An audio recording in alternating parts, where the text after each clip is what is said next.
নমস্কার। কবি আর্যতীর্থের লেখা কবিতা বিকর্ণ। যাজ্ঞ সেনের খুলছে শাড়ি, টানছে ধরে দুঃশাসন। দায় ছিল যার গর্জে ওঠার, নিচু মাথায় সে ৫ জন। দুর্যোধনের নগ্ন রূপ, ইঙ্গিতে তার ধর্ষকাম।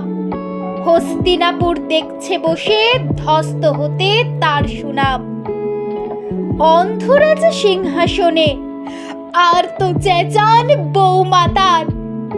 নিজের দলের নির্যাতনে সব রাজাহান নির্বিকার। কর্ণ বসে হাসছে, হা হা, রাজার দলে লোক তো সে। শর্তবিহীন সমর্থনে তাবৎ আরাম সুখ বসে। ভীষ্ম, দ্রোণ, কৃপ নীরব, সরকারি লোক হাজার হোক। রাজার কথাই তোমার কথা, তুমি যখন রাজার লোক। খল শকুনি দেখছি সবই, বস্তুত সে ধ্বংস চায়। ঘরের মাটি লাল হয়ে যাক দেশ বিভাগের যন্ত্রণায়। সুশীল সভায় ঘটছে যখন রাজ অপরাধ জঘন্য, ঠিক তখনই তার বিরোধে চেঁচিয়ে ওঠেন বিকর্ণ। বিকর্ণ নন কেউ কেটা লোক, ১০০ ভাইয়ের একজনা। তেমন করে এর আগে কেউ তার কথাটাই জানতো না।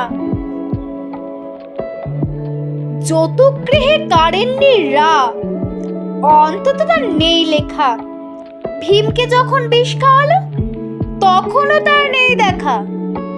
কিন্তু যখন প্রকাশ্যতে কাঁদছে নারীর আব্রু কেউ, স্তব্ধ জিভে চুপ সাগরে বিকর্ণ হন একলা ঢেউ। চেঁচিয়ে ওঠেন রাজার কুমার যুবরাজের বিরুদ্ধে। মহাবলী পাণ্ডবেরও তখন গলায় সে সুর নেই। রাজাও যখন নীরব থেকে সায় দিয়ে যান ধর্ষণে, ঠিক তখনই সমস্ত যুগ বিকর্ণদের শাসনে। আমরা যারা কিচ্ছুটি নই, একটি মাত্র ভোট কেবল। অত্যাচারের সামনে এলে সঙ্গী শুধু চোখের জল। পোষ্যভাবে চাপনা চেবাই, অন্ধ এবং নিকর্ণ।